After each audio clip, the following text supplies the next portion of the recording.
this is Jeff Gagan with your Lancaster Home TV, coming at you from Lancaster County, Pennsylvania, and wanted to talk today about mid-century modern homes. What are they, and do any actually exist in Lancaster, Pennsylvania?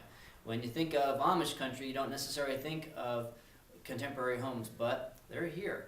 We're in one right now, actually, over on the west side of Lancaster, and this is a really neat house built in 1947 by an architect who did a couple other homes in the area.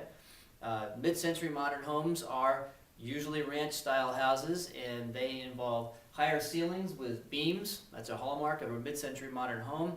Not a lot of attics, no basements, and the windows are usually floor-to-ceiling, and the details, of course, are going to be 50s era period, because these homes were built primarily from the late 40s up until about 1970, and they were really popular on the West Coast.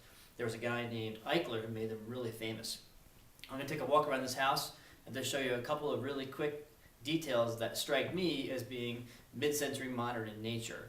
And if you know any houses in your neighborhood that have these type of features, I'd love to hear about it at jeff@yourlancasterhome.com. Let's take a look. One thing you see with a mid-century modern home is the transom windows, the higher rectangular windows, if you're not seeing floor to ceiling. And these windows were designed to bring in light and allow wall space. Sort of makes sense, doesn't it? If you're driving down the road and you see a house with this type of window on the front, you know you're looking at a house that was built mid-century, maybe even mid-century modern style. Even on a house that's not high-end, you're still going to see some really interesting architectural detail in a mid-century modern design. I mean, look at these closets. They're made out of wood, big sliding doors, wood trim all around. That's one of the hallmarks. You see a lot of trim work. Obviously on the higher-end homes you'd see bare woods, like, bird's eye maple or whatever surrounding this type of setup, but on the less expensive home designs, painted basic white wood, but all wood. And this is probably an original door. Very cool. Just a couple more little things here you see. Over here on the left, there's a really large window. I mean, it's got to be 12 foot across, floor to ceiling.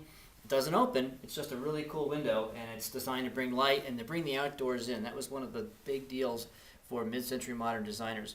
Also, you see this little built-in right here in the living room. Not much, but those type of space-saving ideas you see all over mid-century design. And that's another thing that makes you realize that you're looking at this style of house. And if you're lucky, you might get a couple of 50s period pieces left in the house.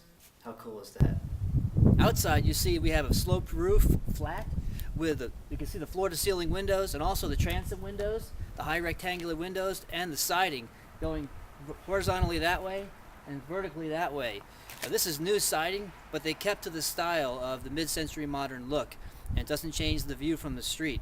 So like I said, if you're driving by one of these, you know you're looking at one. Well, that's just a couple of cues that you're going to see for mid-century modern design. I hope you've enjoyed this little quick trip, and if you have any questions, I'd love to hear from you at jeff@yourlancasterhome.com, and I appreciate you watching Your Lancaster Home TV. Thanks and have a great day.